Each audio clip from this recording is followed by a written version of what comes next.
You are looking at Julian's pronunciation guide, where we look at how to pronounce better some of the most mispronounced words in the world, like this other curious word. But how do you say what you're looking for today? We are looking at how to pronounce these words and more confusing vocabulary in English, so stay tuned to learn more. There are two different ways of pronouncing it.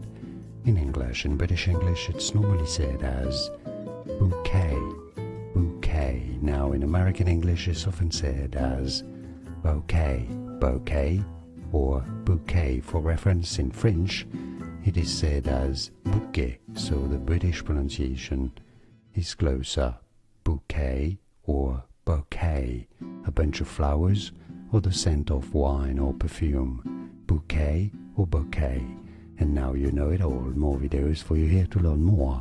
Thanks for watching. Here are more videos on how to pronounce more confusing words and names too many mispronounced. Like this video if you found it useful. I appreciate your support. I'll see you soon and thanks for watching.